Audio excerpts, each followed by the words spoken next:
पायाभूत साक्षरता व संख्याज्ञान या संदर्भाने कृती कार्यक्रमाच्या संदर्भाने सादरीकरण आहे. तर या कार्यक्रमामध्ये सर्वांचं मनपूर्वक स्वागत. पायाभूत साक्षरता व संख्याज्ञान कृती कार्यक्रम राबविणे किंवा अंमलबजावणी संदर्भाने जिल्हा शिक्षण व प्रशिक्षण संस्थांना राज्य शैक्षणिक संशोधन व प्रशिक्षण संस्था स्तरावरून आता डायरेक्टरांकडून निर्देश प्राप्त झालेले आहेत आणि त्यानुसार आपण आवाज अंमलबजावणी कमी करत आहोत.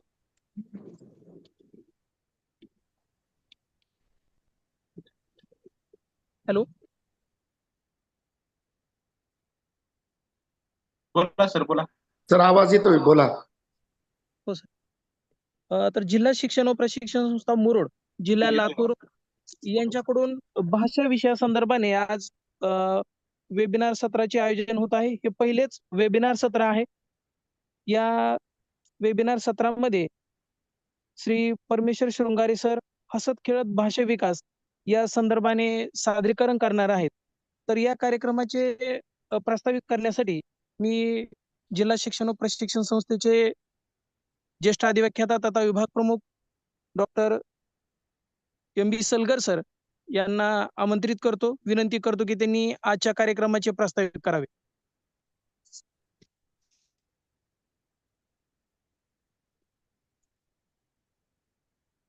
धन्यवाद सर. हॅलो.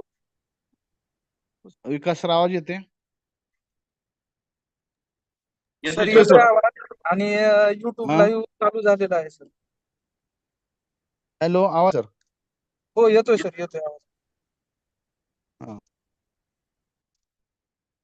जिल्हा शिक्षण व प्रशिक्षण संस्था मुरुड जिल्हा लातूर द्वारा आयोजित या बुधवारचा भाषा कृती कार्यक्रम आणि गुरुवारचा गणित कृती कार्यक्रम या वेबिनारचं आयोजन संस्थेने केलेलं आहे. विद्यार्थ्यांमध्ये पायाभूत साक्षरता आणि संख्याज्ञान कौशल्य विकसित करण्यासाठी राज्यात निपुण महाराष्ट्र अभियानांतर्गत कृती कार्यक्रम राबविण्याबाबत शासनाने निर्देश दिलेले आहेत आणि त्याप्रमाणे माननीय आयुक्त महाराष्ट्र राज्य पुणे आणि सन्माननीय राहुल रेखावार साहेब, मान्य संचालक SCRT पुणे यांनी उपरोक्त 5 मार्च 2025च्या GR प्रमाणे राज्यातील प्रत्येक जिल्ह्यामध्ये भाषा कृतींचा बुधवार आणि गणित कृतींचा गुरुवार अशा ऑनलाईन वेबिनार मालिकांचा उपक्रम राबविण्याच्या सूचना दिलेल्या आहेत. निपुणचा शासन निर्णय 27 ऑक्टोबर 2021 नुसार प्राथमिक स्तरावर 2026-27 पर्यंत पायाभूत भाषिक व गणितीय कौशल्य प्राप्त करण्यास सर्वोच्च प्राधान्य दिलेले आहे. यानुसार 5 मार्च 2025च्या GR प्रमाणे हे उद्दिष्ट साध्य करण्यासाठी एक कृती कार्यक्रमाचा कालावधी निश्चित करण्यात आलेला आहे. 5 मार्च ते 30 जून पर्यंत राज्यातील शाळेमध्ये दररोज उपस्थित राहणाऱ्या 100% विद्यार्थ्यांना पायाभूत क्षमता म्हणजेच पायाभूत भाषिक आणि गणितिक कौशल्यांचा विकास व्हावा हे उद्दिष्ट ठरवण्यात आलेलं आहे. या पायाभूत भाषिक क्षमतामध्ये वाचन लेखन आहे आणि पायाभूत गणितिक क्षमतामध्ये संख्याज्ञान आणि गणितक्रिया आहे. यामध्ये दुसरीसाठी वाचनाचे 14 इंडिकेटर्स आहेत, लेखनाचे 16 इंडिकेटर्स आहेत, संख्याज्ञान 11 आहेत इंडिकेटर्स आणि गणितिक 13 आहेत. तिसरी ते पाचवीसाठी एकूण 15 इंडिकेटर्स आहेत, लेखनाचे 18 इंडिकेटर्स आहेत आणि संख्याज्ञानाचे 20 आहेत आणि गणितिक क्रियेचे 29 आहेत. या इंडिकेटर्स नुसार 5 मार्चला प्रत्येक शिक्षकाने आपल्या आपल्या वर्गाचा स्तर निश्चित करून, अध्ययन स्तर निश्चित करून स्तरनिहाय विद्यार्थ्यांची यादी तयार करायची आहे आणि यादी तयार झाल्यानंतर 5 मार्चच्या स्थितीनुसार हळूहळू ही संख्या कमी करत करत करत करत 30 जून पर्यंत 100% विद्यार्थी FLN प्राप्त कसे होतील हे पाहायचं आहे. यासाठी 5 मार्च नंतर 20 मार्चला एक स्टेज आहे, 20 मार्च नंतर 5 एप्रिलला एक स्टेज आहे, 5 एप्रिल नंतर 20 मे, नंतर 15 जून आणि नंतर 30 जून अशा 6 टप्प्यावर 6 स्टेजवर शिक्षकांनी वेळोवेळी विद्यार्थ्यांना मार्गदर्शन करून त्यांना फीडबॅक देऊन या क्षमता विकसित करायची आहेत आता या क्षमता विकसित करण्यासाठी लातूर जिल्ह्यामध्ये भाषा आणि गणिताच्या या क्षमता विकसित करण्यासाठी काही शिक्षकांनी वेबिनार घेण्यावर स्वतःहून पुढाकार घेतलेला आहे. यामध्ये औसा तालुक्यातील जिल्हा परिषद कन्या प्राथमिक शाळा मातोळा येथील श्री परमेश्वर श्रंगारे सर हे इयत्ता दुसरीला शिकवतात. ते एक उत्तम उपक्रमशील शिक्षक आहेत, एक उत्तम टेक्नोसेवी शिक्षक आहेत. त्यांच्या वर्गामध्ये 19 पट आहे. 19 पैकी भाषेमध्ये 15 विद्यार्थी 5 मार्चला 15 विद्यार्थी FLN प्राप्त होते आणि 18 विद्यार्थी गणितीय क्रिया करण्यामध्ये प्राप्त होते, गणितीय क्रिया मध्ये प्राप्त होते, क्षमतामध्ये प्राप्त होते. तर त्यांनी राबवलेले उपक्रम आणि त्यांनी त्यांच्या वर्गामध्ये केलेल्या ऍक्टिव्हिटी, खेळ, त्यांनी स्वतः या काय तर त्या भाषा कृतींचा बुधवार, आज बुधवार असल्यामुळे भाषा कृतींचा बुधवार या दिवशी सर स्वतः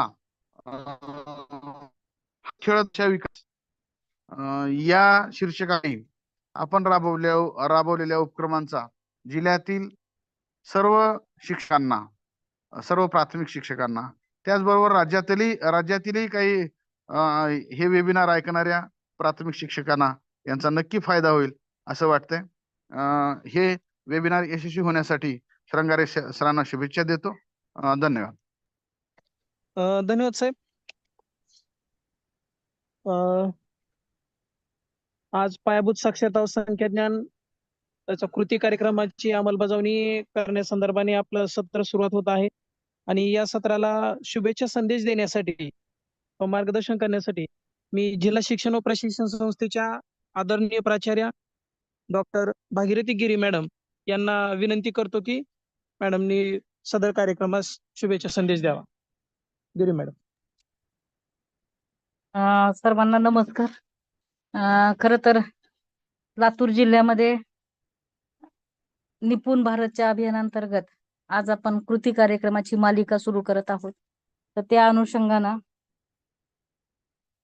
अनुषंगानं उपस्थित सर्व आमचे समन्वयक मारुती सलगर सर, तज्ञ शृंगारे सर, त्याचसोबत आमचे सर्व ज्येष्ठ अधिव्याख्याता जिल्हाभरातून उपस्थित झालेले सर्व पर्यवेक्षक यंत्रणा आणि शिक्षक यांना जिल्हा शिक्षण प्रशिक्षण संस्थेच्या वतीनं मी मनापासून स्वागत करते.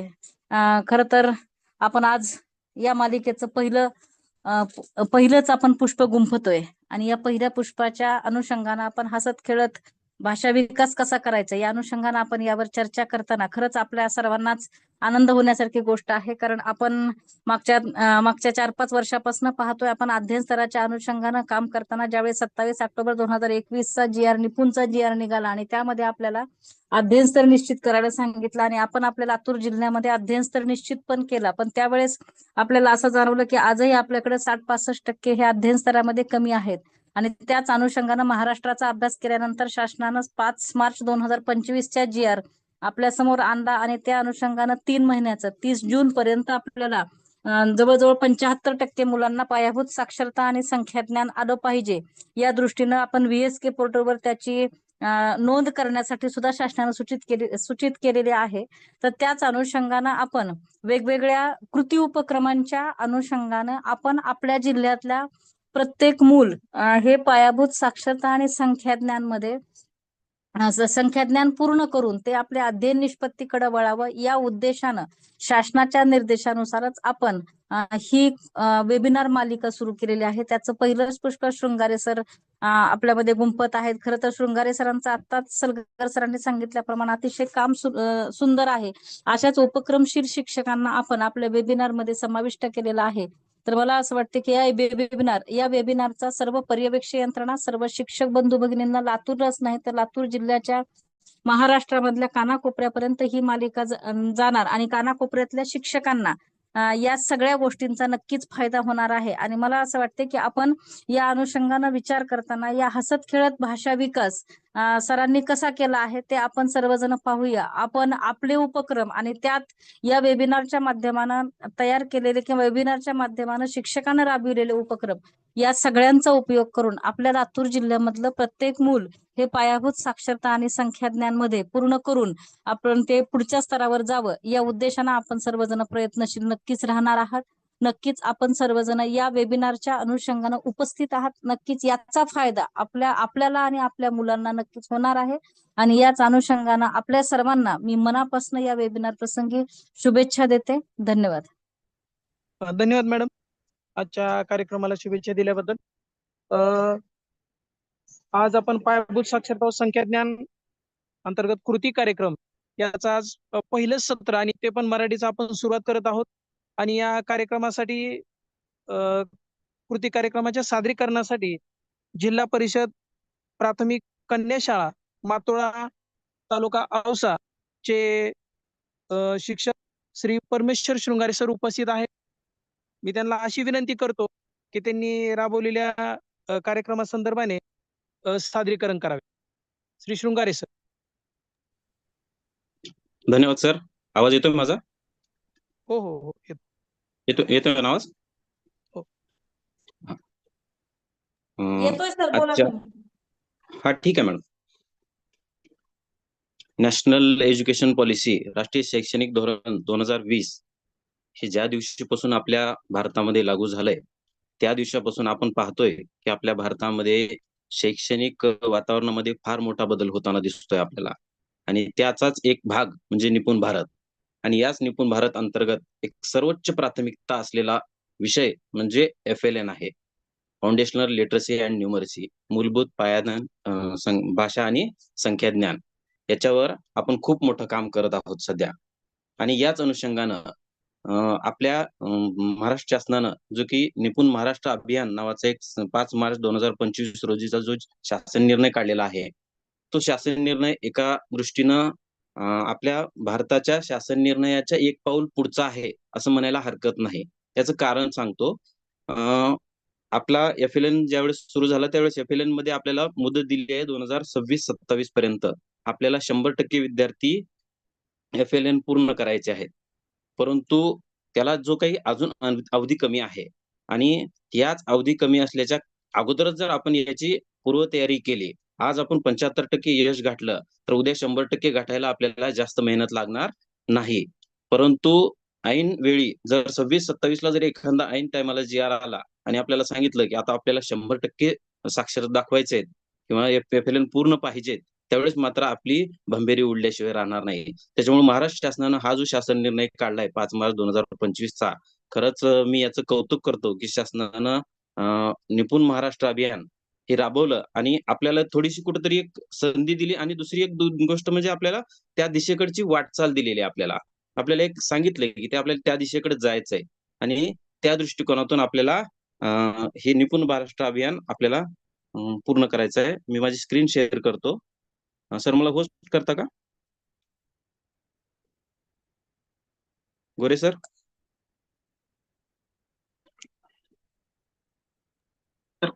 करा शेअर सर. हा, ओके आली. थँक्यू.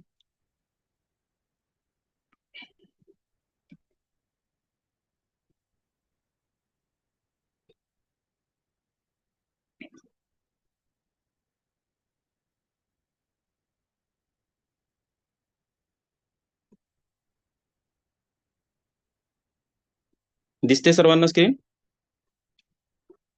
हो सर. या निपुण महाराष्ट्र अभियान अंतर्गत हा जो काही ऑनलाईन वेबिनारचा सत्र आपल्या डायटनं सुरू केलेला आहे, जिल्हा शिक्षण व प्रशिक्षण संस्था मुरुड याचे आपले समन्वयक श्री सलगर सर आणि प्राचार्य मॅडम गिरी मॅडम यांचं या ठिकाणी खूप खूप कौतुक करावं. आणि याचं हे पहिलं पुष्प मला करण्यास दिलं त्याबद्दल मी त्यांचा आभारी आहे. आता हा निपुण महाराष्ट्र अभियान हा जो कालावधी आहे तो नेमका कसा आहे थोडासा एक आढावा घेऊया आपण. 5 मार्च ते 30 जून 2025 पर्यंतचा हा कालावधी असणार आहे. त्याची अंतिम पडताळणी मात्र 15 जुलै 2025 रोजी होणार आहे. म्हणजे आपले हे जे काही 75% आपल्याला विद्यार्थ्यांना 100% जे ध्येय दाखवलेलं आहे ते आपल्याला 15 जुलै रोजी पूर्ण करायचं आहे. आणि याच्यामध्ये जर आपण बघितलात तर आपला जो भाषा विषय आहे आजचा, हसत खेळत भाषा विकास, या भाषा विषयामध्ये या ठिकाणी 2 गट पडलेले आहेत. नेमक्या अध्ययन क्षमता आपल्याला 2 गटाच्या तपासतात. एक वाचन आणि दुसरी लेखन. आता वाचन आणि लेखन तपासत असताना नेमकं कोणत्या वर्गासाठी आहे हे बघितलं तर वर्गाचे सुद्धा काही गट केलेले आहेत. ते म्हणजे दुसरीचा एक वेगळा गट आहे आणि 3री ते 5वीचा हा एक सेपरेट गट आहे. एकूण दुसरीमध्ये 14 स्तर आणि लेखनामध्ये 16 स्तर आहेत दुसरीसाठी. 3री ते 5वीसाठी एकूण वाचनामध्ये 15 स्तर आहेत आणि लेखनासाठी 18 स्तर आहेत. या ठिकाणी जर बघितलं आपण तर दुसरी आणि तिसरीचे स्तर जे आहेत त्याच्यामध्ये बऱ्याच अंशी साम्यता आहे. आपण जर पाहिलात तर तिसरीच्या एकूण 15 स्तरापैकी जे वाचनाचे 15 स्तर आहेत त्यापैकी 11 स्तर हे दुसरीच्या लेवलचे पूर्ण आहेत, जशाला तसे. थोडे पुढचे 3 स्तरामध्ये थोडासा बदल आहे. त्यानंतर लेखनाचे जे 18 स्तर आहेत तिसरी ते 5वीचे त्यातले तंतोतंत सुरुवातीचे 14 स्तर हे दुसरीला जशास तसे लागू आहेत. त्याच्यामुळे ज्यांच्याकडे जोडवर्ग आहे त्यांना वेगळं काही करण्यासारखं असं काही नाही. दोन्ही वर्गांना एकत्र घेऊन आपण जर त्यांची कृती आराखडा केला आणि त्या पद्धतीने आपण कृती घेतल्या तर सर्वच विद्यार्थी एका टप्प्यामध्येच आपण वाचन आणि लेखन याच्या क्रिया आपण त्यांच्या साध्य करू शकतो. याच्यामध्ये आपल्याला नेमकं ध्येय काय साध्य करायचे आपण थोडक्यात बघूया. आपण आपलं ध्येय काय, की दुसरीसाठी वाचनामध्ये काय ध्येय आहे बघा. जे शेवटचा स्तर आहे 14वा, अपरिचित मजकुरातील 4 ते 5 सोप्या शब्दांनी तयार झालेली लहान वाक्ये अचूकपणे विरामचिन्हासह आरोह-अवरोहासह योग्य गतीने वाचतो. याच ठिकाणी 3री ते 5वी मध्ये थोडासा बदल काय झालेला आहे, त्या ठिकाणी परिचित 6 ते 8 सोपे शब्द व जोडाक्षरयुक्त शब्द यांनी तयार झालेली वाक्ये अचूकपणे विरामचिन्हासह योग्य रीतीने आकलनासह वाचतो. दुसरी लेखनामध्ये काय सांगितलेलं आहे, 4 ते 5 सोपे शब्द व सोपी जोडाक्षरयुक्त 2 ते 3 वाक्य विरामचिन्हासह योग्य गतीने लिहितो. 3री ते 5वी साठी लेखनामध्ये जी क्षमता आहे त्याच्यामध्ये सांगितलेलं आहे श्रुत लेखनाकरिता 6 ते 8 जोडाक्षरयुक्त शब्द, 4 ते 5 वाक्य विरामचिन्हासह लिहितो. आता हे ध्येय गाठायचंय आपल्याला आणि हे ध्येय गाठण्यासाठी आपल्याला 15 जुलै ही एक अंतिम मुदत आहे. परंतु हे जे काही सगळं आपण आपल्या वर्गामध्ये अध्ययन स्तर निश्चित केली, आपल्या आतापर्यंत 2 पडताळण्या झाल्यात. एक 20 मार्च आणि ही झाली आता 5 एप्रिल रोजी. तर ह्या ज्या 2 पडताळण्या झाल्या याच्यामध्ये आपल्याला काय समस्या समोर आलेल्या आहेत भाषेमध्ये नेमक्या? तर समस्या या ठिकाणी काही समोर आहेत. काहींना अक्षर ओळख नाही. काही अक्षर ओळख आहे पण शब्द वाचता येत नाहीत. शब्द वाचन करतो पण सलग वाक्य वाचन करत नाही. सलग वाचतो परंतु अस्खलित वाचन नाही. सलग वाचतो परंतु विरामचिन्हाचे कसे. वाचतो परंतु आकलन नाही. श्रुत लेखनातल्या समस्या या परत वेगळ्याच आहेत. पहा, ज्यावेळेस आपण वाचन हा एक भाग बघितला त्यावेळेस इतक्या समस्या आपल्याला समोर दिसल्या, परंतु ह्या समस्या काही सर्वांना लागू नाहीत. काही विद्यार्थी कुठल्या टप्प्यावर आहेत, काही विद्यार्थी कुठल्या टप्प्यावर आहेत. तर आता आपण ह्या सर्व समस्यांवर उपाय म्हणून हा हसत खेळत भाषा विकास हा एक वेबिनार या ठिकाणी आणि अशाच भाषेची वेबिनारांची मालिका या ठिकाणी आपल्या समोर सादर होत आहे. आता याच्यामध्ये बघा, हे जे समस्या आपण बघितल्या या समस्या आपल्याला सोडवायच्या आहेत आणि ह्या ज्या क्षमता आहेत वाचन आणि लेखनाच्या जे काही स्तर सांगितले आता त्या क्षमता साध्य करण्यासाठी आपल्याजवळ काय शस्त्र असेल बरे? आपल्या जवळ शाळेमध्ये सध्या काय आहे शस्त्र? शस्त्र म्हणजे काय? तर आपल्याजवळ कुठलं साहित्य अवेलेबल आहे? मराठी भाषा विषय समृद्धीकरण शैक्षणिक साहित्य संच ही सुद्धा पेटी आपल्याला मिळालेली आहे. मराठी व गणित विषय अध्ययन समृद्धी साहित्य संच, अभ्यासक्रमातील मूलभूत संकल्पनांवर आधारित शैक्षणिक साहित्य संच अ व ब, जी पहिली आणि दुसरीसाठी वेगळी आणि तिसरी चौथीसाठी वेगळी अशी 2 किट आल्या होत्या. निपुण भारत पूरक शैक्षणिक साहित्य संच, नंतर आता आलेला आहे आपल्याला जादुई पिटारा आणि यानंतर याच ठिकाणी आणखी एक शस्त्र या ठिकाणी मी माझ्या वर्गात राबवलेला आहे आणि ज्याचा मला अतिशय फायदा झाला तो म्हणजे वाचन विकास तक्ता. ज्यावेळेस आपल्या कोविड-19 सुरू होतं आणि त्या कोविड-19च्या नंतर आपले तत्कालीन CEO अभिनव गोयल साहेब यांनी अध्ययन स्तर निश्चितीचा एक उपक्रम राबवला आणि त्यावेळेस मला या वाचन विकास तक्त्यानं मला खूप फायदा दिला. मी याच्यावरची कृती नेमकी कशी करायची हे तुम्हाला पुढे सांगणारच आहे. हा वाचन विकास तक्ता त्यावेळेसचे करडखेलचे केंद्रप्रमुख श्री घंटेवाड साहेब यांनी विकसित केली आहे याच्यावरची कृती. त्यांचं या ठिकाणी मी अभिनंदन करतो. याच्यावरची कृती मी तुम्हाला शेवटी सांगतो. आता नेमकं हे जे करायचंय आपल्याला, तर पहिले आपल्याला ही जी क्षमता आहे वाचन, हे वाचन म्हणजे नेमकं काय? मजकुराचा अर्थ समजून घेण्यासाठी प्रतीकांचे डिकोडिंग करण्याची प्रक्रिया म्हणजे काय? मूल ज्यावेळेस शाळेत येतं त्यावेळेस फक्त लिपीचं वाचन घेणं, निव्वळ हेच वाचन नाही. मजकूर असो, चित्र चित्र असो, बऱ्याच वेळेस बघा विद्यार्थी बाहेर घडलेली घटना जशाच तशी येऊन सांगतात. तेही एक प्रकारचं वाचन आहे. विशेष म्हणजे ते आकलनासह वाचन आहे. विद्यार्थी जशाला तसे येऊन सांगतात. एखाद्या व्यक्ती रडत असेल किंवा दुःखी असेल, त्याच्या चेहऱ्यावरचा भाव समजतात, ते चेहरा वाचतात. हे सुद्धा एक प्रकारचं वाचन आहे.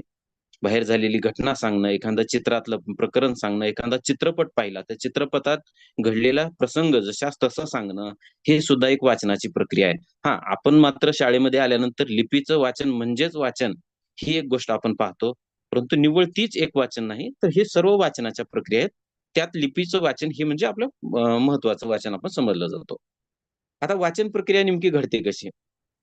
डोळ्याने पाहणे, लिपी ओळखणे, पहिल्यांदा कुठलेही अक्षर असो, शब्द असो, कुठलीही गोष्ट असो, डोळ्यानं अगोदर पाहिली जाते. त्यानंतर ती लिपी, जे अक्षर असेल ती ओळखली जाते. तिचा उच्चार करणे. तिसरी पायरी असेल उच्चार करणे. तिसऱ्यांदा उच्चार होतो. चौथी पायरी आहे अर्थ समजणे. जी लिपी झाली, त्याचा उच्चार केला आणि त्याचा अर्थ समजला आणि 5वी आहे प्रतिक्रिया देणे. आता प्रतिक्रिया देणे आणि अर्थ समजणे या 2 बाबीवर थोडं आपण लक्ष देऊया. अर्थ समजणे आणि प्रतिक्रिया देणे म्हणजेच एक प्रकारचं आकलन होणे. आपल्या वाचनाच्या स्तरामध्ये जे शेवटचा स्तर आहे, तो शेवटचा स्तर काय म्हणतो, की 6 ते 8 किंवा 4 ते 5 वाक्याचा परिच्छेद आकलनासह वाचन करणे. आकलन झालं पाहिजे. मग आकलनाची प्रक्रिया ही वाचनातली एक शेवटची प्रक्रिया असते, ती होणं गरजेचं आहे. मग आता हे करत असताना आपल्याला नेमकं कोणत्या पायरीनं जायचंय, हे आपण थोडं बघूया. आपल्याजवळ बरेच विद्यार्थी आहेत. मग काही विद्यार्थी अक्षर गटावर असतील, काही शब्द गटावर असतील, काही वाक्य गटावर आहेत, काही उतार्यावर आहेत. मग आता जे लेकरं अक्षर गटावरच नाहीत, आता ज्यांना अक्षर ओळखच नाही, असे किती आहेत? तर आता मग थोडक्यात आपण जर विचार केला, की आपल्या शाळेमध्ये जेवढे काही विद्यार्थी आहेत, ज्यांची आपण स्तरनिश्चिती करणार आहोत, ती वर्ग 2री आणि 3री ते 5वी ह्या गटातले आहेत. ज्या विद्यार्थ्यांनी आज तागायत कमीत कमी 2 वर्ष शाळा झाली आहे त्यांची. म्हणजे 2रीच्या विद्यार्थ्यांची 1ली झाली आणि आज घडीला 2री संपत आली आहे त्यांची. म्हणजे 2 वर्ष ते शाळेमध्ये होते. त्यानंतर 3री ते 5वी हे यांची तर खूप झाली आहे. परंतु यात आपण जर पाहिलात, तर त्या विद्यार्थ्यांना अक्षर ओळख नाही, अशी संख्या जर आपण बघितली, जे आपण कालच्या अध्ययन स्तर निश्चितीमध्ये पाहिली असेल, तर फार कमी आहे. साधारणतः 5-10% आतमध्येच ती संख्या असावी. परंतु ते सुद्धा आपल्याला चालणार नाही. आपल्याला त्या विद्यार्थ्यांना वर आणावं लागेल, त्या विद्यार्थ्यांना पुढे घेऊन जावं लागेल. मग आपण सुरुवात अगोदर करूया, की नेमकं आपल्याला या विद्यार्थ्यांना अक्षरावर कसं आणायचं? ज्यांना अक्षर ओळख नाही, त्यांना अक्षरावर कसं आणायचं? तर या ठिकाणी सगळ्यात मोठं जे आपल्याला हत्यार मिळालेलं आहे, एक साधन मिळालेलं आहे, ते म्हणजे इयत्ता 1लीचं बालभारतीचं पुस्तक.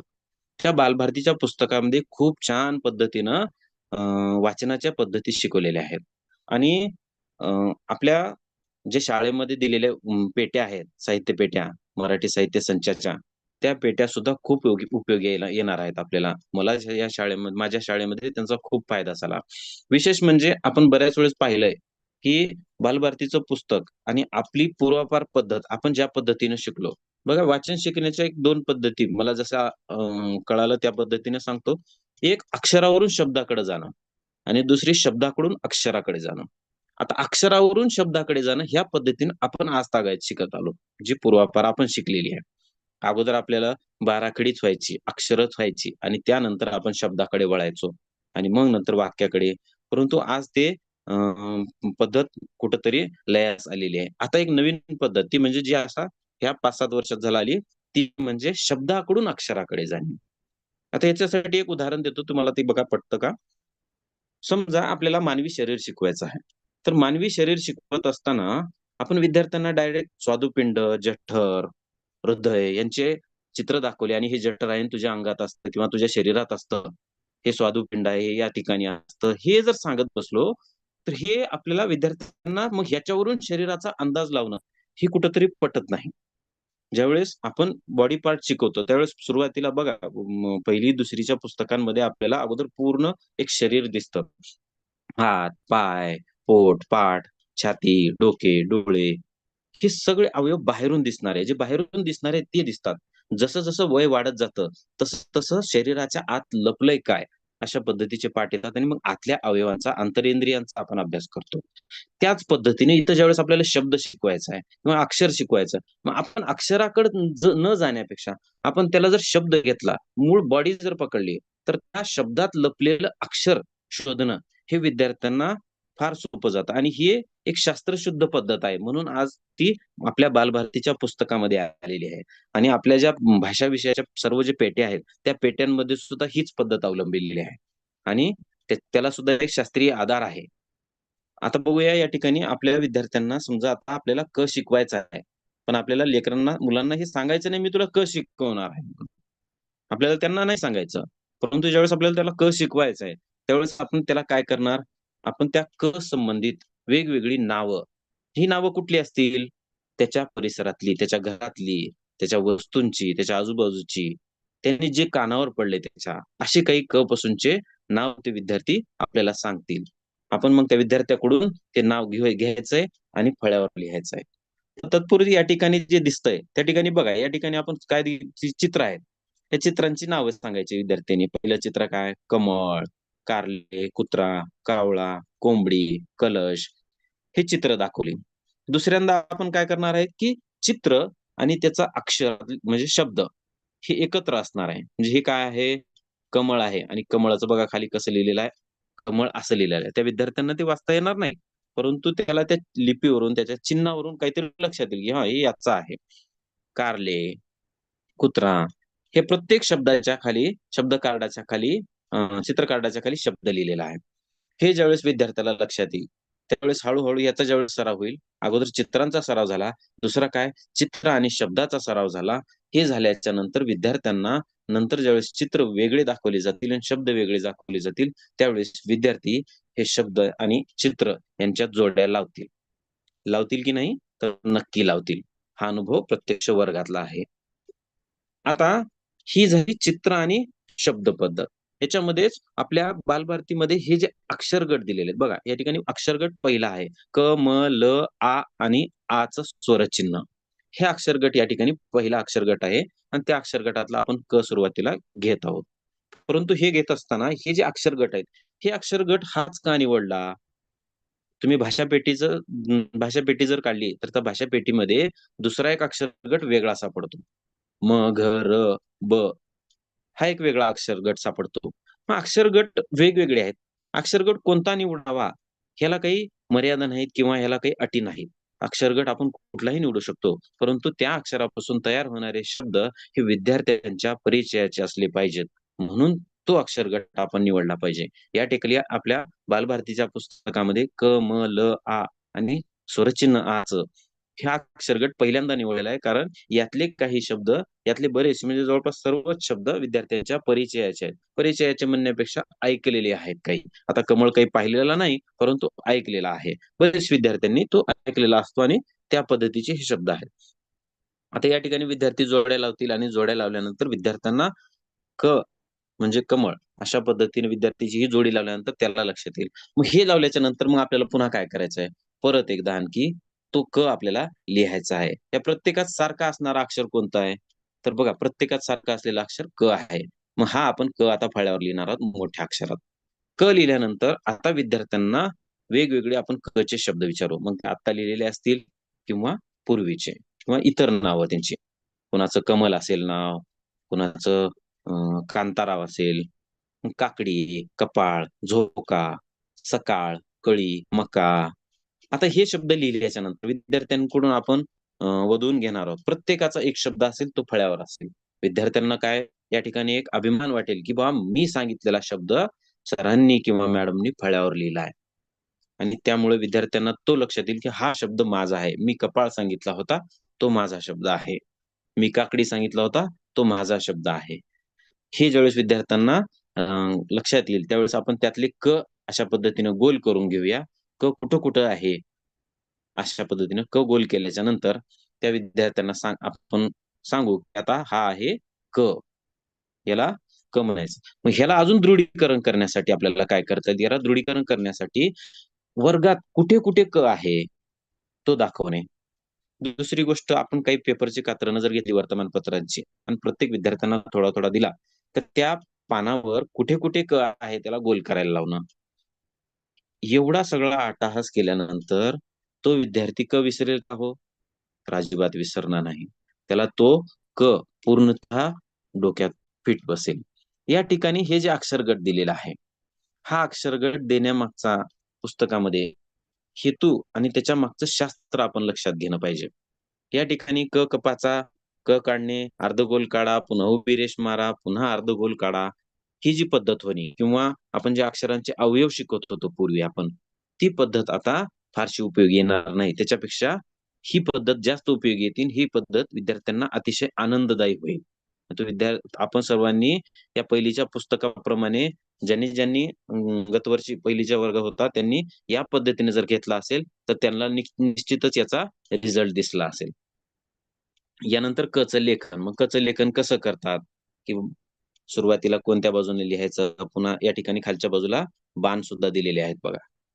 यानंतर हे क चं लेखन झालं की मग आपल्याला तात्काळ लगेच काय करायचं, या सर्व अक्षरांना हे आचं स्वरचिन्ह लावून आपल्याला कसं शिकवायचं हे आपण पाहणार आहोत.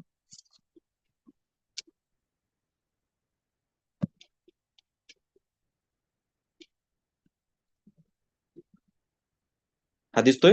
हा काय आहे? क. हा काय आहे? क. आ. क आ. क आ. क आ. क आ. या पद्धतीनं क आणि आ हे जोड झालेले आहे. त्या ठिकाणी जोडलेला आहे आपण. तर हा आता झालेला आहे का. का. का. का. यानंतर जर आपण बघितलं म. म. म. आ. आ. म. आ. म. आ. म. आ. म. आ. मा. मा. मा. अशा पद्धतीनं विद्यार्थ्यांना, एक मिनिट, प्रत्येक अक्षराला स्वरचिन्ह लावून कसं घ्यायचं हे आपण बघितलं. परंतु आपण जी पूर्वापर पद्धती जे हे करत होतो, कला काना का, कला काना का, ह्या पद्धतीनं मी ज्यावेळेस गेलो त्यावेळेस मला त्याच्यातले काही त्रुटी जे जाणवल्या त्यातल्या सांगतो मी. ज्यावेळेस विद्यार्थ्यांना का का हा शब्द वाचायला लावला त्यावेळेस विद्यार्थी कसा वाचत होते, कला काना का, कला काना का, का का. मग हा कला काना का हा काही त्याच्या डोक्यातून जात नव्हता. मग ज्या वेळेस आपण त्याला सांगितले कला काना का होतो, तो त्याला काच म्हणणार. मग काना, मात्रा, वेलांटी, उकार हे काय येतं, तर हे नावं त्यांचे एक प्रकारचे व्याकरणाचा भाग म्हणून आपण गणला जातो. तर आपण त्यांना व्याकरणाकडे घेऊन न जाण्यापेक्षा क आणि काना हे मिळून का होतात हा एकच संबोध त्यांना सांगायचा आहे. कला काना जोडा किंवा हा काना आहे हे सांगत बसण्यापेक्षा कला काना लागलाय तर तो काच होतो, तो काच होतो अशा पद्धतीने जर आपण सांगितलं तर विद्यार्थी त्याच्यातून त्यांना ते सोपं जाईल. मग नंतर म चा सुद्धा काना घेऊ आपण. मला काना मा, लला काना ला, अशा पद्धतीने हे जर घेतल्यानंतर नंतर आपल्याला पुढं काय करायचंय, तात्काळ. तात्काळ आपल्याला त्याच अक्षर गटावरचे जे आपण अक्षर गट घेतला आहे क, म, ल, आ आणि आचं स्वरचिन्ह याच्यावर काय काय शब्द होतील ते सगळे शब्द आपण लिहून काढूया आणि ते शब्द परत वाचायला लावूया. कलम, काका, मामा, मला, मालक, लाला, काम, मका, कला, मला, अशा पद्धतीचे शब्द तयार झाले. या शब्दांचं आपण वाचन घेऊया. आता विद्यार्थ्यांना फार मोठं ओझं वाटणार नाही. आपण अक्षरच शिकवली चारच अक्षरावर इतके सारे शब्द झालेत आणि इतक्या साऱ्या शब्दांचं आता विद्यार्थ्यांना जर वाचन करता आलं तर विद्यार्थ्यांचा आत्मविश्वास एका उच्च स्तराला जातो. त्यानंतर ह्याच शब्द वाचनाच्या नंतर याच शब्दांपासून काही वाक्य वाचन तयार होतात का बघा बरं. मग वाक्य तयार करायचे आपल्याला. काका आला, मामा आला, काका मामा आला, काका लाला आला, कमल मामा आला, अशा पद्धतीने वाक्य तयार केली आणि याच वाक्यानुसार त्याला विद्यार्थ्यांना एक आत्मविश्वास वेगळा येईल, मला सुद्धा वाचायला आलं.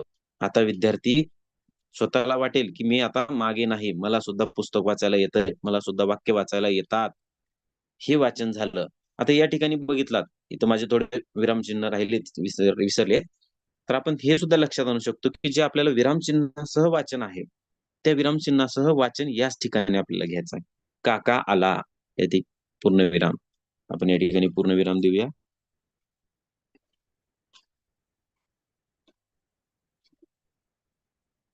काका आला, मामा आला, काका मामा आला, काका लाला आला, कमल मामा आला, कमल काल काका आला, मामा मालक आला. अशा पद्धतीनं विद्यार्थी त्या ठिकाणी वाचन करतील. वाक्य वाचन केल्यानंतर विद्यार्थ्यांना एक वाचन पाठ देऊया. वाचन पाठ तुम्ही ऐकला असेल हा शब्द. आपल्या भाषा पेटीतल्या काही आपल्या पाट्यांवर सुद्धा तो वाचन पाठ होता आणि हा वाचन पाठ घेतल्यानंतर विद्यार्थ्यांनी छोटासा उतारा, ज्या अक्षरांना आपण जे अक्षरांपासून शब्द बनवले त्याच शब्दांपासून एक छोटासा उतारा या ठिकाणी तयार झालाय. बघा काय आहे, कमल काका आला का, आला आला आला, मालक मामा आला, मामा कामाला आला. या ठिकाणी प्रश्नचिन्ह आलाय, पूर्णविराम आलेत.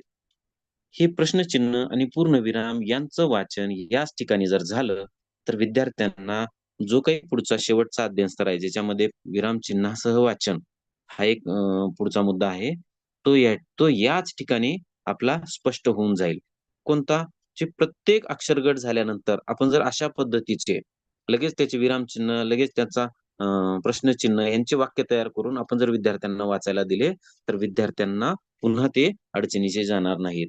मग ह्याच्यासाठी आपण आदर्श वाचन त्यांच्या समोर ठेवायचं आणि ते विद्यार्थ्यांना वाचायला लावायचं. मग हा वाचन पाठ वाचल्यानंतर आपल्याला परत प्रश्न विचारूया आपण त्याच्यावर. मुलांनी वाचलं, आता मुलांना प्रश्न विचारू, कोण कोण आले, कामाला कोण आला, उत्तर देतील मुले. कोण कोण आले, काका मामा आले. हे सांगणं म्हणजे काय, तर एक प्रकारे ह्या वाचन पाठाचं आकलन ज्या आपल्या अध्ययन स्तराच्या मुद्द्यामध्ये शेवटचा अध्ययन स्तर आहे, आकलनासह वाचन येणे. मग आपल्याला आकलनासह वाचन कुठे येतंय, तर पहिल्याच अक्षर गटात येतंय. इतकं यश जर आपल्याला मिळालं तर पुढे आपल्याला निश्चितच आपला विद्यार्थी पुढे फार लवकर वाचन शिकणार आहे. आणि आता हा जो कालावधी आहे 15 जुलै पर्यंतचा आपल्याला दिलेला आहे, हे जे आपल्याला टार्गेट आहे, हे टार्गेट आपल्याला गाठण्यासाठी याच पद्धतीने जर गेलात तर तुम्हाला निश्चितच विरामचिन्हासह आणि आकलनासह वाचन विद्यार्थ्यांना लगेच सुरुवात होईल. मग आता हे अक्षरगट 1 झाला. त्यानंतर दुसरा अक्षरगट बघा, क म ल आ, आचं स्वरचिन्ह इ घ र इ ब, नंतर वेलांटी पहिली आणि दुसरी. या ठिकाणी अक्षरगटामध्ये परत पहिला अक्षरगट जशाला तसा सामावलेला आहे, दुसरा अक्षरगट वेगळा आहे आणि पहिला अक्षरगट जशाला तसा सामावलेला आहे. म्हणजे या ठिकाणी परत काय होणार आहे, पहिल्या अक्षरगटाची सुद्धा उजळणी होणार आहे. मग शब्द काय होतील, विद्यार्थ्यांचे वाचनातले शब्द वाढतील, विद्यार्थ्यांचे उतार्यातले शब्द वाढतील, वाक्य वाचनातले वाक्य वाढतील. अशा पद्धतीने विद्यार्थ्यांना वाचनासाठी एक मोठा साठा आपल्याला त्या ठिकाणी विद्यार्थ्यांना उपलब्ध करून देता येईल. त्यानंतर बघा आपल्या साहित्य पेटीमध्ये काय अक्षर आहेत, म क र ब घ काना. आता अक्षरगट 1 आणि अक्षरगट 2 हे आपल्या साहित्य पेटीमध्ये मिळाले आहेत. मग आता तुम्ही म्हणसाल की या ठिकाणी अक्षरगट 1 इथला वेगळा आहे आणि आपल्या बालभारतीच्या पुस्तकातला वेगळा आहे. मी तुम्हाला पूर्वी सांगितल्याप्रमाणेच की अक्षरगट निवडत असताना अक्षरगट हा विद्यार्थ्यांच्या भावविश्वातली शब्द तयार करणारा अक्षरगट असावा. आता आपल्या काही शाळा, जिल्हा परिषदेच्या शाळा आहेत ज्या की तांड्यावर आहेत. मग अशा विद्यार्थ्यांना आपण जर क म ल आ किंवा म क र ब घ हे जर अक्षरगट घेतलं तर त्या विद्यार्थ्यांना कुठंतरी हे अवघड जाईल. मग त्यांच्यासाठी कुठला अक्षरगट घेता येईल, किंवा त्यांच्या भाषेमध्ये मामा कशाला म्हणतात, भाकर कशाला म्हणतात, भाजी कशाला म्हणतात, भात कशाला म्हणतात, गाव कशाला म्हणतात, हे जर लक्षात आलं तर त्याची जर अक्षरं घेतली, त्याच अक्षरांचा एक गट तयार घेतला आणि त्याच्यापासून तयार होणारे त्यांच्या भाषेतले जर शब्द ते जर तयार होत असतील तर तो अक्षरगट घेतला तर ते विद्यार्थी अतिशय आनंदाने ते अक्षरगट शिकतील. त्याच्यामुळे अक्षरगट कुठला निवडावा ह्याला काही अटी वगैरे नाहीत. अक्षरगट आपण स्वतः आपल्या परीनं निवडू शकतो. जे की आपल्या विद्यार्थ्यांना त्याच्या भविष्यातले शब्द आणि त्याच्यापासून वाक्य बनवणारा असला पाहिजे. परंतु याच्यामध्ये एक अट अशी मात्र की अक्षर गटामध्ये स्वरचिन्ह असले पाहिजेत, जेणेकरून आपल्याला क्रियापद तयार करता आलं पाहिजे. यानंतर पुढे बघू. आता इथपर्यंत झालं. आपले विद्यार्थी शब्द वाचायला लागले, त्याच अक्षर गटाचे वाक्य वाचायला लागलेत आणि त्याच अक्षर गटावरून वाचन पाठ सुद्धा आपले विद्यार्थी करतायत. मग हे झाल्यानंतर आपण किती स्तरांना जाऊ? आपण डायरेक्ट आपल्या पहिल्या स्तरावरून जे अक्षर गटाचा हे होता, तिथून आपण डायरेक्ट तिसऱ्या स्तरावर जातो, जे की काही अक्षर स्वरचिन्ह जोडून शब्द वाचन करतात. म्हणजे आपण तिसऱ्या चौथ्या स्तरापर्यंत सहज जाऊ शकतो. मग असं सर्व जर अक्षर गट झाली तर आपण तात्काळ म्हणजे लवकरात लवकर आपण हे जे टार्गेट ओरिएंटेड आपलं काम आहे, त्या टार्गेट ओरिएंटेड मध्ये आपण लवकरात लवकर शेवटच्या स्तराला नक्की गाठूया आणि कुठलाही विद्यार्थी मागे राहणार नाही. आता वाक्य वाचनासाठी काही पूरक कृती कशा आहेत बघा. आपल्या साहित्य आहे आपल्याकडे पेटीमध्ये हे. आता वाक्य वाचन ज्यावेळेस वाक्य विद्यार्थी वाचत असतात, आता आपले वाक्य वाचन वेगळं आणि आपले विद्यार्थी वाक्य बोलतात बघा. बऱ्याच वेळेस विद्यार्थी पूर्ण वाक्यात उत्तर देतात. आपल्या घरी झालेली घटना असेल, कुठलेही असेल, मग हे पूर्ण वाक्यात उत्तरे देतात. त्याचबरोबर विद्यार्थी एखाद्या मुलाला ती मुलगा असं कधीही म्हणत नाहीत. म्हणजे विद्यार्थ्यांना व्याकरणाचा तो पाठ सुद्धा समजतो, की बाबा ती मुलगा आहे असं कधीही म्हणणार नाही, तो मुलगा आहे म्हणणार, है की नाही? हा झाड आहे म्हणणार नाही, हे झाड आहे म्हणणार, है की नाही? अशा पद्धतीनं या ठिकाणी ही जी वाक्यपट्टी आहे, आता या वाक्यपट्टीचा हेतू बघा कसा आहे, लक्षात घ्या. हा पहिला अक्षर शब्द काय आहे? हा. चित्र दिलंय या ठिकाणी पोपटाचं. मग आता विद्यार्थ्यांना हे पोपट माहित आहे चित्र आणि चित्राची आवड असते. मग विद्यार्थी या ठिकाणी पोपटात चित्र आहे म्हणून पोपट म्हणतील. परत आहे, हा पोपट आहे. हे परत झाल्यानंतर आपण पोपट नावाचं कार्ड त्या ठिकाणी पोपटावर ठेवूया आणि आता वाचायला लावूया. आता काय आहे, परत विद्यार्थ्यांना लक्षात येईल की त्या ठिकाणी आपण काय केलंय, फक्त पोपट ठेवलाय, शब्द ठेवलाय. हा पोपट आहे, हा पोपट आहे. थोड्या वेळानंतर आपण ते चित्र काढणार आहे आणि डायरेक्ट हा पोपट आहे हे वाक्य त्या विद्यार्थ्यांसमोर देणार आहे. आता विद्यार्थी हा पोपट आहे हा शब्द वाचायला लागतील आणि पुन्हा कालांतराने विद्यार्थ्यांना लक्षात येईल पोपट याला हाच शब्द आहे. त्यासाठी या वाचनाच्या वाक्य वाचनासाठी विविध पूरक कृती आपण घेऊ शकतो, जे की आपल्या पेटीमध्ये आहेत आणि याचा वापर आपल्याला आनंददायी शिक्षणासाठी खूप चांगल्या पद्धतीने करता येतो. मग हळूहळू वाक्य वाचन झाल्याच्या नंतर आपले विद्यार्थी आता शब्दावरून आता वाक्य तयार करायला सुरुवात करतील. या ठिकाणी आपण एक कृती आहे ती म्हणजे शब्द डोंगर. बघा, आपण सर्वांना ही कृती माहीतच आहे. एक एक शब्द वाढवत जाणे. नदी, नदी वाहते, ही नदी वाहते, ही नदी डोंगरातून वाहते, ही नदी डोंगरातून खळाखळा वाहते. ही हा जो शब्द डोंगर तयार झाला, हा शब्द डोंगर तयार होण्यामागचा एक मेकॅनिझम लक्षात घेऊया, की विद्यार्थी त्या ठिकाणी शब्द वाढवतात.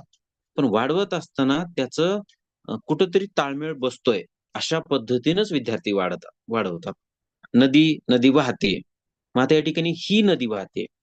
मग हीच का केलं असेल? हा का केला नाही?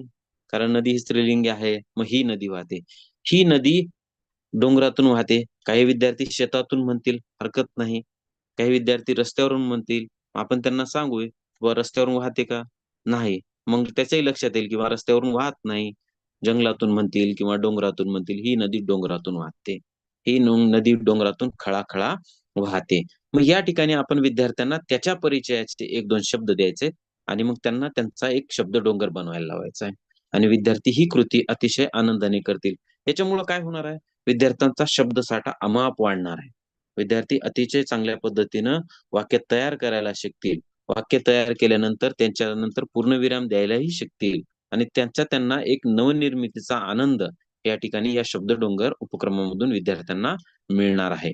त्याच्यामुळे हा एक उपक्रम खूप चांगला आहे आपले विद्यार्थी पुढे नेण्यासाठी.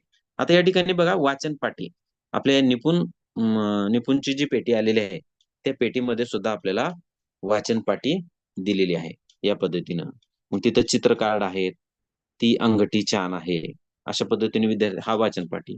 त्याच्यानंतर या ठिकाणी बाजूला आपल्याला चित्रमय वाक्य कार्ड हे सुद्धा एक प्रकारचे दिलेलं आहे. मग ह्याच्यातून विद्यार्थी तयार करणार आहेत वाक्य.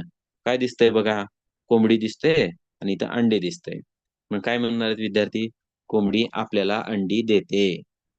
मग आता हे वाक्य वाचल्याच्या नंतर त्या प्रत्येक चित्राच्या मागचा शब्द त्याला लक्षात आला. आणि मग आता ते ज्यावेळेस लिहायला बसतील त्यावेळेस मग तिथं चित्र काढता येणार नाही, मग आपल्याला कोंबडीच लिहावं लागेल. मग कोंबडी आपल्याला अंडी देते. मग चित्राच्या जागी शब्द ठेवायला लावणं, शब्द लिहायला लावणं, अशा पद्धतीने आपण विद्यार्थ्यांना विविध उपक्रमातून वाचन वाढवू शकतो विद्यार्थ्यांचं.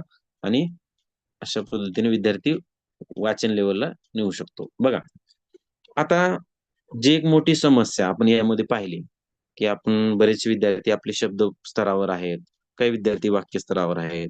आणि आपण आतापर्यंतचा जो प्रवास बघितला तर अक्षर गटापासून शब्द झाले, शब्दापासून वाक्य झाले, परंतु कुठंतरी विरामचिन्ह आणि यांचा आपल्याला वापर आणि मग लेखनात कसं करायचं, मग त्याचं वाचन विरामचिन्हाचं कसं करायचं, विद्यार्थ्यांना कसं दाखवायचं, ह्याच्यासाठी आपल्याला आदर्श वाचन असलं पाहिजे हे तर निश्चित आहे.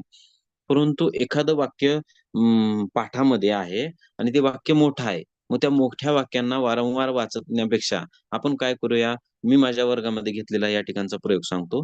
मी छोटे छोटेच वाक्य बनवले. आता समजा हे प्रश्नचिन्ह आहेत, प्रश्नचिन्ह असलेली फक्त मी छोटे छोटे प्रश्न बनवले. काय झाले, कोण आहे, मग हे वाचताना विद्यार्थ्यांना त्या पद्धतीने वाचायला लावले आणि माझ्या मागे म्हणाले, काय झाले, कोण आहे, कुठे सापडली, कसा आहेस, किती आहेत, केव्हा घडले, हे विद्यार्थ्यांना वाचायला लावलं, माझ्या मागे विद्यार्थ्याला म्हणायला लावलं, त्यानंतर विद्यार्थ्याला लिहायला लावलं. आणि सगळं झाल्याच्या नंतर परत एकदा विद्यार्थ्यांना मी याचं श्रुतलेखन घेतलं. मग विद्यार्थ्याला लक्षात आलं की काय झाले, याच्यानंतर काय होतं, प्रश्नचिन्ह होतं. मग आता विद्यार्थ्यांनी ही गोष्ट लक्षात आली की याच्यामध्ये आता मी परत एक एक शब्द वाढवला. तुला काय झाले, तू कोण आहेस, चावी कुठे सापडली, एक एक शब्द वाढवत नेला. आणि मग हळूहळू एक एक शब्द वाढवत गेल्यानंतर विद्यार्थ्यांना लक्षात आलं की काय, कोण, कुठे, कसा, किती, केव्हा, हे ज्या ज्या वेळेस शब्द येतील त्या त्यावेळेस पुढे काय असणार आहे, बऱ्यापैकी प्रश्नचिन्ह असणार आहे की नाही. मग हे विद्यार्थ्यांना अशा पद्धतीने लक्षात आलं पाहिजे. त्यानंतर उद्गारवाचक चिन्हासाठी अशा पद्धतीचे छोटे छोटेच वाक्य घेतले. अरे बापरे, किती छान, किती हुशार, अरे वा, आहा, शब्बास बेटा, अशा पद्धतीचे उद्गारवाचक असलेले त्यांना शब्द लिहायला लावले, वाक्य लिहायला लावले. त्याचं परत वाचन घेतलं आणि त्यांचं परत या ठिकाणी विद्यार्थ्यांना लेखन करायला लावलं. मग ते श्रुतलेखन झालं, अनुलेखन झालं. मग ह्या दोन्ही वाक्यांचं, दोन्ही विरामचिन्हांचं वापरून आपण ज्यावेळेस श्रुतलेखन घेऊ त्यावेळेस विद्यार्थ्यांना मोठ्या वाक्यांमध्ये किंवा एखाद्या गोष्टीमध्ये विद्यार्थ्यांना लिहायचं असेल तर त्या ठिकाणी विद्यार्थ्यांना अशा विरामचिन्ह वापरण्यात अडचण जाणार नाही. आता इयत्ता दुसरीसाठी जर आपण बघितलं तर दुसरीसाठी कुठले कुठले विरामचिन्ह आहेत, तर पूर्णविराम आहे, स्वल्पविराम आहे, प्रश्नचिन्ह आहे आणि क्वचित काही ठिकाणी उद्गार चिन्ह सुद्धा आहे आणि दुहेरी अवतरण चिन्ह सुद्धा आहे. आणि तेच आपल्याला 3री ते 5वी मध्ये सुद्धा हेच चिन्ह आहे आपल्याला. प्रश्नचिन्ह, उद्गार चिन्ह, दुहेरी अवतरण चिन्ह, स्वल्पविराम, पूर्णविराम, अशा पद्धतीने. मग ह्याच वाक्यांचा आपल्याला अशाच छोट्या छोट्या वाक्यांचा जर सराव केला तर विद्यार्थी त्या मोठ्या वाक्यांमध्ये विरामचिन्हात अडकणार नाहीत. आता या ठिकाणी दुहेरी अवतरण चिन्हाचं वाक्य घ्यायचं असल्यानंतर आपण काय करूया, छोटे छोटे वाक्य घेणार. आई म्हणाली, मग नंतर काय देणार, स्वल्पविराम, परत दुहेरी अवतरण चिन्ह आणि मग त्याच्या ठिकाणी लिहिणार की ये. छोटच वाक्य बनवायचे, पुन्हा दुहेरी अवतरण चिन्ह, बंद. विद्यार्थ्यांना लक्षात आलं पाहिजे की दुहेरी अवतरण चिन्ह सुरू केव्हा झालं आणि संपलं केव्हा. ज्यावेळेस एखादा व्यक्ती बोललेलं त्याचं वाक्य संपला की त्यावेळेस विरामचिन्ह, दुहेरी अवतरण चिन्ह बंद करायचं असतं. हे ह्याच्यासाठी आपल्याला छोटे छोटे वाक्य घ्यायचे आणि विद्यार्थ्यांना लक्षात येते की बाबा तू म्हणाला, आई म्हणाली, बाबा म्हणाले, वाघ म्हणाला, अशा वेळेसच ते दुहेरी अवतरण चिन्ह वापरले जातात. त्याच्यामुळं अशा छोट्या छोट्या वाक्यातून जर विरामचिन्हाचा आपण सराव घेतला तर विद्यार्थ्यांना अतिशय चांगल्या आणि जलद गतीनं, मी याचा रिझल्ट पाहिलाय, आपणही नक्कीच पहा, छोट्या छोट्या वाक्यांमध्ये विरामचिन्हाचा वापर करा आणि त्यालाच हळूहळू एक एक शब्द वाढवत मोठी वाक्य बनवूया आणि मग विरामचिन्हे आपल्या विद्यार्थ्यांना समजतील. आता या ठिकाणी मी माझ्या वर्गामध्ये वापरलेला वाचन विकास तक्ता आहे. आता या वाचन विकास तक्त्यावरची जी कृती आहे ती नेमकी कृती कशी आहे हे आपण थोडीशी समजून घेऊया. याचा मला फार फायदा झालाय. आता या ठिकाणी तुम्ही काय करायचंय, मी या ठिकाणी एक एक अक्षराला गोल करणार आहे. तुम्ही त्याचं मनातल्या मनात वाचन करायचं आहे. बघूया आपण कसं करता येईल ते.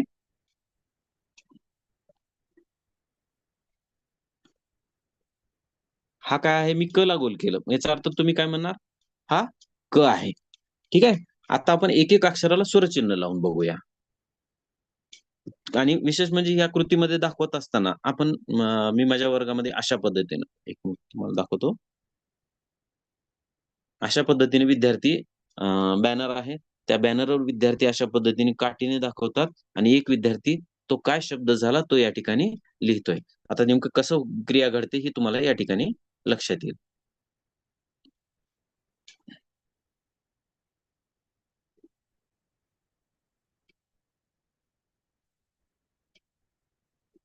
आता मी काय केलं, ग आणि त्याच्यानंतर आचं स्वरचिन्ह लावलेलं आहे. मग आता ग आणि आचं स्वरचिन्ह काय तयार झालं, गा. काय तयार झालं, गा. परंतु हे गा हा एक शब्द म्हणून आपण ह्याला, गा हा या ठिकाणी कुठे दिसला का हो तुम्हाला? पूर्ण वाचन विकास तक्त्यामध्ये हा तुम्हाला कुठेच दिसला नाही. परंतु गा तयार झालाय. ठीक आहे. मग हा तयार होण्यामागचं एखाद्या अक्षराला स्वरचिन्ह कसं लागतं, झाल्यानंतर ते कुठला शब्द तयार होतो, मग 2-3 अक्षरे एकत्र लावली आणि त्याचा मग परत कुठला शब्द तयार होतो आणि ह्याच्या शब्द तयार होण्यामागचं हे जे काही इंजिनिअरिंग म्हणून आपण थोडक्यात एक मेकॅनिझम म्हणू, ते विद्यार्थ्यांना लक्षात आलं पाहिजे. आता थोडक्यात मी आणखी एक शब्द तयार करून दाखवतो. आपण तयार करून बघूया.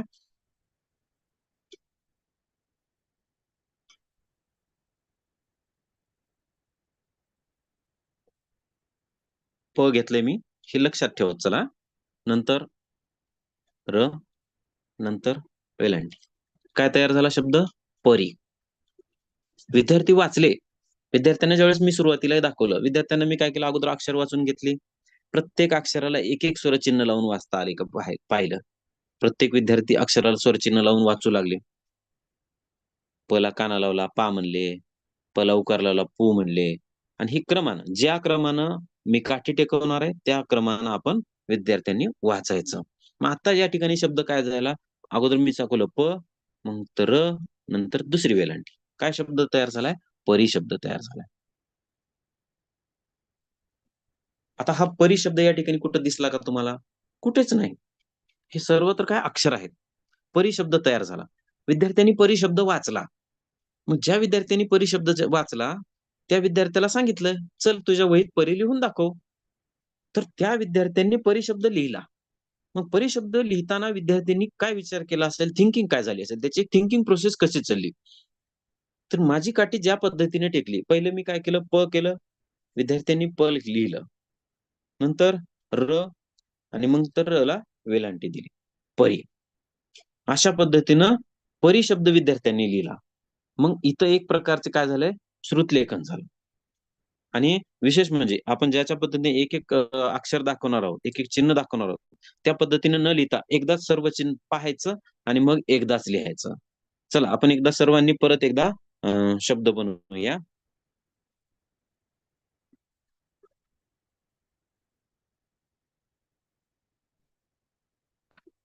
काय तयार झालेलं आहे, ससा. बरोबर आहे, छान. परत एकदा बघूया.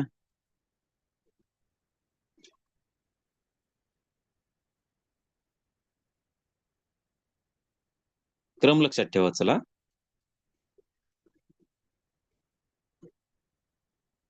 काय तयार झालंय, विद्यार्थ्यांनी वाचन केलं याचं. या ठिकाणी बघा कॉन्सन्ट्रेशन किती वाढते विद्यार्थ्यांचं. विद्यार्थी क्रमानं ज्या ज्या ठिकाणी आपली पॉइंटर टेकत होता ते प्रत्येक क्रम विद्यार्थी लक्षात घेतोय आणि यातला एकही अक्षराचा क्रम चुकला तर विद्यार्थ्याच्या डोक्यातून तो शब्द निघून जाणार आहे. पण विद्यार्थी या ठिकाणी आमच्या वर्गातले एकदम कटाक्षपणे त्याच्याकडे नजर ठेवून असतात की पॉइंटर नेमकं कुठं जातो. काय शब्द तयार झाला, मैदान. मैदान. बघा जे विद्यार्थी अक्षर गटाकडून शब्द गटाकडे येतात, काही तोडके मोडके शब्द वाचतात, त्या विद्यार्थ्यांना जर हा वाचन विकास तक्त्यावरच्या जर कृती घेतल्या तुम्ही, तर ह्या वाचन विकास तक्त्यावरून ते विद्यार्थी श्रुतलेखन एकदम लवकर गाठतील. कारण बघा, मैदान हा शब्द तुम्हाला या चार्टवर कुठंच दिसणार नाही, परंतु विद्यार्थ्यांनी मैदान तयार केला, मनामध्ये तयार केला. विद्यार्थ्यांनी तो शब्द आपल्या मनामध्ये, डोक्यामध्ये तयार केलेला आहे. मी फक्त त्यांना पॉइंट केलेले आहेत, कुठे कुठे आहे. आणि मग मैदान, मग हे झाल्याच्या नंतर विद्यार्थ्यांनी स्वतः, मी आता काही विद्यार्थ्यांनी याच्यानंतर स्वतःला बोलवलं, म्हणलं तू एखादा शब्द मी सांगतो, तो कसा कसा तयार होतो तू दाखवायचं. विद्यार्थ्यांना म्हटलं कैलास कसा होतो तयार दाखव. विद्यार्थ्यांनी दाखवायला सुरू केली.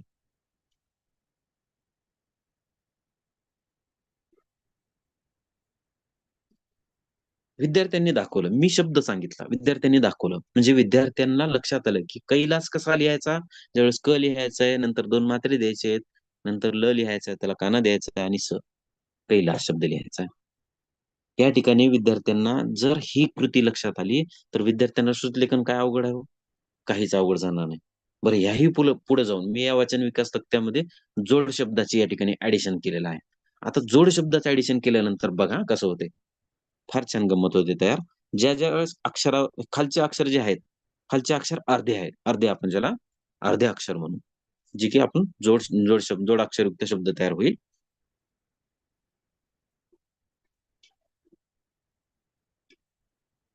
काय शब्द झाला, सुरुवातीला काय केलं, अर्ध क, नंतर ल, पुन्हा काना आणि स. बघा, अर्ध क, नंतर ल, त्याला काना, क्ला आणि स, क्लास. हा क्लास, हा जोडाक्षरयुक्त शब्द या ठिकाणी कुठे दिसला का आपल्याला? एखाद्या विद्यार्थ्याला क्लास शब्द लिहायला लावला तर किती टक्के विद्यार्थी बरोबर लिहितील एखाद्या वर्गातले, असा प्रश्न पडला तर त्यावेळेस ज्यांनी ज्यांनी वाचन विकास तक्त्यावर कृती केलेली आहे त्यांना हा क्लास शब्द लिहायला अडचण जाणार नाही. कारण त्याला ते शब्द बनण्याची प्रक्रिया, क्लास शब्द कसा तयार झाला, क ला क अर्धा आणि त्याला ल, ही जी जोड तयार झालेली आहे, अक्षर कशी जोडली आहेत, अक्षराच्या मागचं त्याला थिंकिंग, म्हणजे एखाद्या शब्द बनण्याच्या मागची थिंकिंगची प्रोसेस त्याची जी किती पळते बघा, हे लक्षात घेतल्यानंतर आता बघा याच्यानंतर आणखी मी याच्यामध्ये असे सुद्धा काही शब्द बनवले बघा. सॉरी,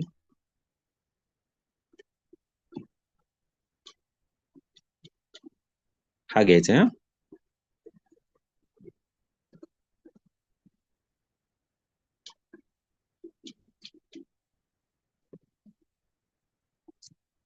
काय तयार झाला हो शब्द, पृष्ठ, बरोबर आहे, पृष्ठ. पृष्ठ शब्द प घेतला, हा र घेतला, श अर्ध आणि ठ, पृष्ठ. आता हा जोडाक्षरयुक्त शब्द विद्यार्थ्यांना लिहायला लावल्यानंतर विद्यार्थी बुचकळ्यात पडतील. नेमकं प्रू कसं लिहायचं, श कसं लिहायचं आणि श कोणता लिहायचा. मग त्यावेळेस आपण विद्यार्थ्यांना फक्त दिशा दिली. मग या पद्धतीने जर तुम्ही मी फक्त पॉइंट केलं की बा या पॉइंटनं तुम्ही लिहायचंय आणि तो शब्द काय तयार झाला तुम्हीच सांगायचा आहे आणि तुम्हीच लिहायचा आहे. या ठिकाणी अगोदर पाहणे, डोक्यात त्याचा विचार, तो शब्दांची रचना करणे, शब्द कसा झाला आणि ती रचना करून त्याचा उच्चार करणे आणि उच्चार करून तो वहीत किंवा फळ्यावर मांडणे, इतकी प्रोसिजर या एका वाचन विकास तक्त्यामुळे त्याच्या डोक्यात घडत होती. आणि याच्यामुळे माझ्या विद्यार्थ्यांना, जे विद्यार्थी अक्षर गटावर होते, अक्षरशः आपण जनरली म्हणतो की वाचन, श्रवण, भाषण, वाचन, लेखन, म्हणजे वाचन झाल्यानंतरच आपण लेखनाकडे वळतो, बरोबर आहे. परंतु माझ्या वर्गात मी याचा अनुभव असा घेतला की माझे विद्यार्थी अक्षर गटाकडून शब्द गटाकडे आल्यानंतर, शब्द गटाकडे येत असतानाच मी या कृतीवरून गेलो आणि या वाचन विकास तक्त्यावरून माझे विद्यार्थी, वाचन तर आलंच आलं पण लगेच श्रुतलेखन सुद्धा आलं. ते पण अगोदर ह्या वरच्या साध्या अक्षरांचे श्रुतलेखन घेतलंय, पुन्हा त्याला जोडाक्षरयुक्त शब्दांचं या ठिकाणी एक्स्ट्रा ऍडिशनल करून याचे सुद्धा शब्द बनवायला. या कृतीमुळं विद्यार्थ्यांना शब्द बनण्याची प्रक्रियाच लक्षात आली. आणि ज्यावेळेस हा वाचन विकास तक्ता त्याच्या समोरचा मी नंतर काढून टाकला तर हा वाचन विकास तक्ता विद्यार्थ्यांच्या डोक्यामध्ये भिनला होता, त्याच्या डोळ्यासमोर ती गोष्ट दिसत होती. आणि त्यावेळेस मी त्याला कृष्णा शब्द लिहायला लावला, त्यावेळेस विद्यार्थी बरोबर त्या वाचन विकास तक्त्यात जसं केलं होतं त्या पद्धतीनं मनातल्या मनात क घ्यायचा, मग पुन्हा हा र घ्यायचा खालचा, मग षटकोनाचा, न बाणाचा, काना, कृष्णा शब्द अशा पद्धतीने विद्यार्थ्यांनी तयार करायला शिकला. त्याच्यामुळं वाचन आणि लेखन ही वाचनाच्या नंतरच लेखन घ्यावं ही प्रोसेस राहिली नाही, तर वाचन आणि लेखन हा एक संलग्न भाग आहे. आणि यासाठी आपण तशा वाचन आणि लेखन हे एक साथ घेतलं पाहिजे. आता तुम्हाला सुरुवातीला मी सांगितलं या ठिकाणी शब्दगट झाला. हा हा अक्षरगट झाला. अक्षरगट झाल्यानंतर आपण त्याच अक्षर आपण शब्द घेतले. पण त्याच अक्षर गटावरचे आपण शब्द घेतल्यानंतर हे निव्वळ वाचनासाठीच नाहीत. तर आपल्याला या वाचनानंतर त्याचं आपण श्रुतलेखन घेऊया. आणि हा प्रयोग मी माझ्या वर्गात केल्यानंतर ज्यावेळेस माझा पहिला अक्षरगट संपला होता, त्यावेळेस माझे विद्यार्थी श्रुतलेखन करत होते. याच शब्दांचे, याच वाक्यांचे छोट्या-छोट्या. कोणत्या? ज्या गटापासून बनलेल्या क, म, ल, आ याच्यापासून बनलेल्याच अक्षरांचा जे शब्द तयार होतील त्या शब्द आणि लगेच त्यांचे वाक्य मी विद्यार्थ्यांना लगेच लिहायला लावले. त्याचं श्रुतलेखन घेतलं आणि तुम्हाला विश्वास वाटणार नाही, की माझ्या वर्गातले जवळपास अर्धे लेकरं ह्या श्रुतलेखनात तेव्हाच पक्के झाले. त्याच्यामुळे मला लक्षात आलं विद्यार्थ्यांना, की अरे, श्रुतलेखन तर आपण किती उशिराची पायरी समजत होतो. परंतु नाही, विद्यार्थ्यांना वाचन आणि लेखन हे एक संलग्न गोष्टी आहेत. वाचन आलं, आपण जनरली आता वर्गामध्ये वाचनासोबत अनुलेखन घेतोच, पण अनुलेखनाबरोबर श्रुतलेखन सुद्धा घेणं तितकंच गरजेचं आहे. 4 अक्षरं शिकवली, तर 4 अक्षराचंच श्रुतलेखन घ्या. क लिहायलाच लावा, प लिहायलाच लावा, म लिहायलाच लावा. जे काय अक्षर तुम्ही शिकवले, ते अक्षर अगोदर लिहायला लावा. मग त्याला पुन्हा स्वरचिन्ह जोडून लिहायला लावा. मग त्याचे शब्द जे तुम्ही शिकवलात त्याचं लगेच आपल्याला श्रुतलेखन जर घेतलात, तर पुन्हा आपल्याला ह्या अध्ययन स्तर निश्चितीमधल्या श्रुतलेखनमध्ये अडचण जाणार नाही.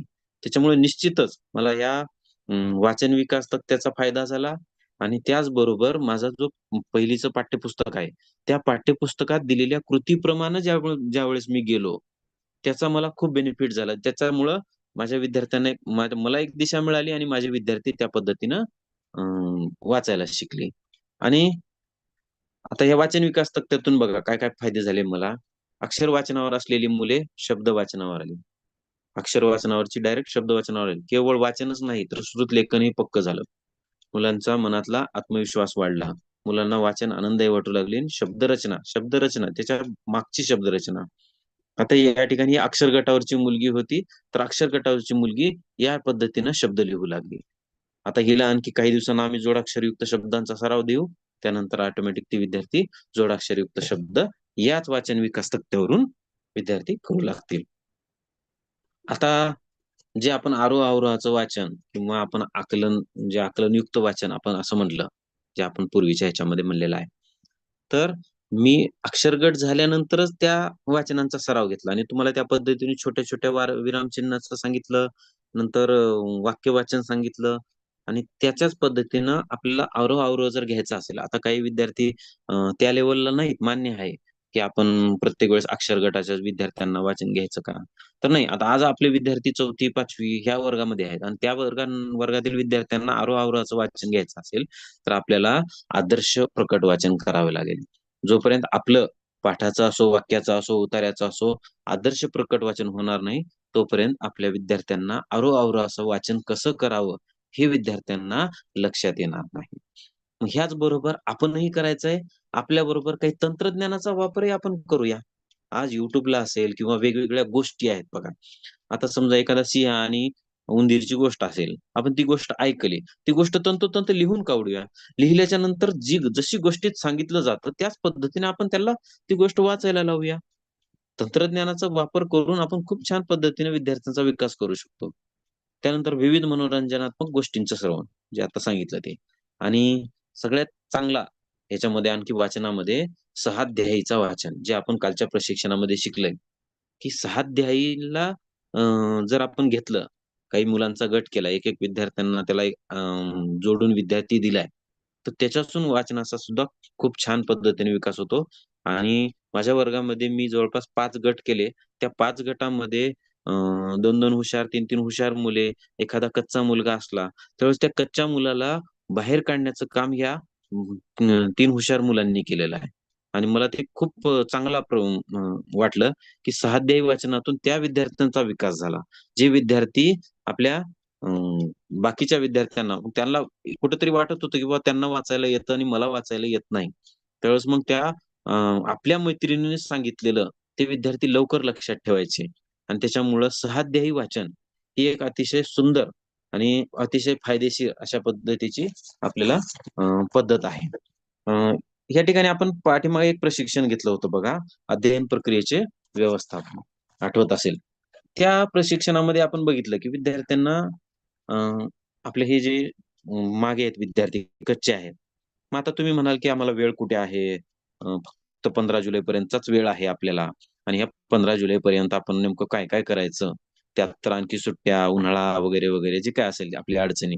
त्यानंतर आपल्या सकाळच्या शाळेचे सत्र असल्यामुळे शाळेचा वेळ कमी झाला.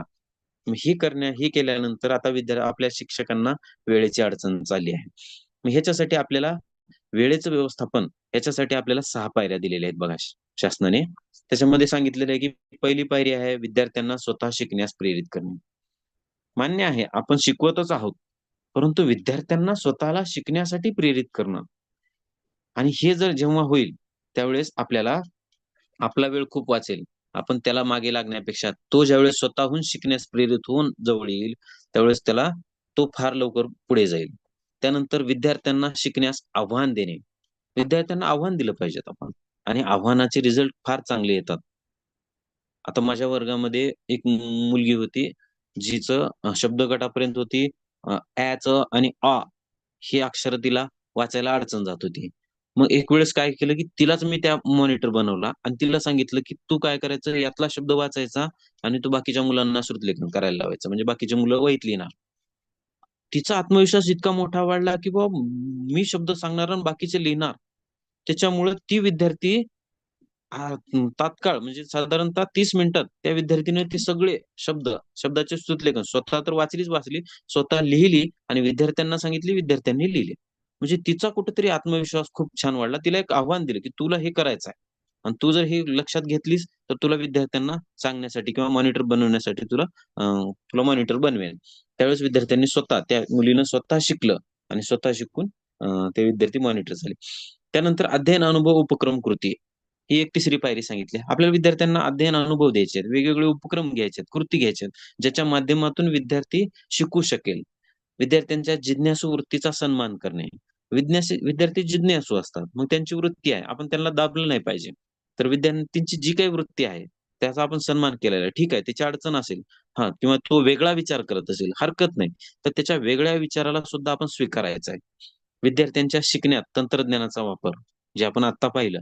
तर असा या तंत्रज्ञानाचा वापर सुद्धा करून आपण विद्यार्थ्यांची गती वाढवू शकतो. नंतर विद्यार्थ्यांनी स्वतःच्या शिकण्याची गती वाढवणे, ही शेवटची पायरी.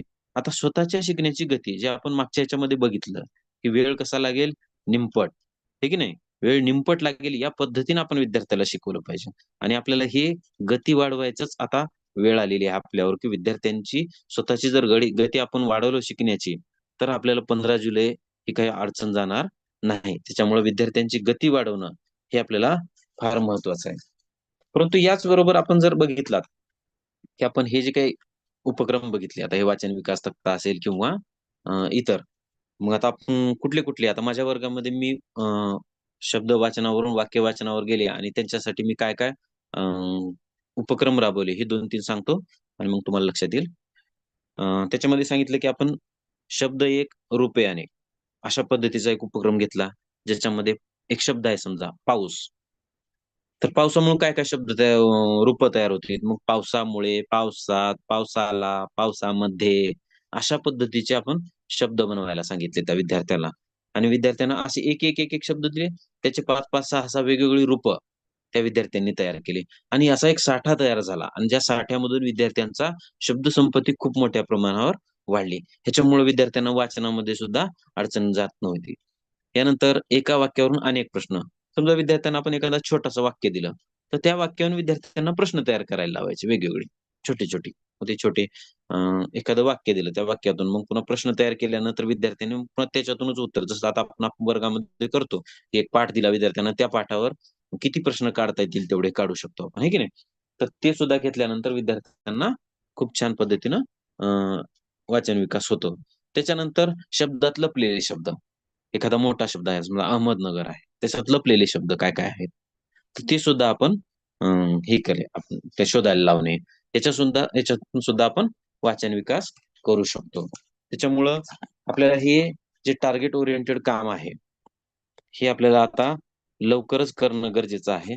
आणि त्यामुळं आपले विद्यार्थी या 15 जुलैपर्यंत FLNचा टप्पा नक्कीच गाठतील. आणि त्यासाठी आपण सर्वजण प्रयत्न करूया 100%.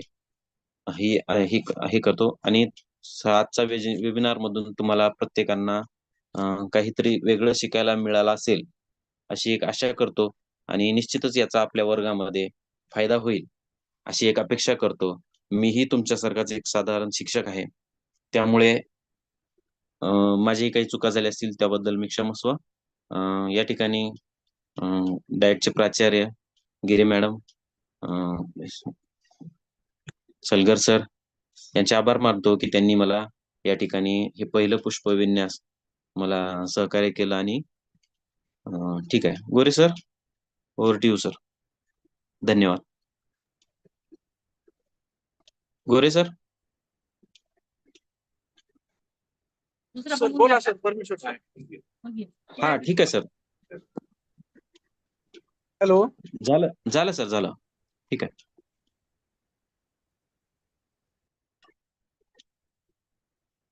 Hello. Over to you sir. धन्यवाद श्रंगारे सर. हं. आपण आज या पहिल्या पुष्पासाठी जो विषय निवडलेला होता त्या विषयाच्या अनुषंगानं आपण यथोचित असं सादरीकरण या ठिकाणी पूर्ण राज्यभरातल्या शिक्षकांसाठी आपण केलेलं आहे.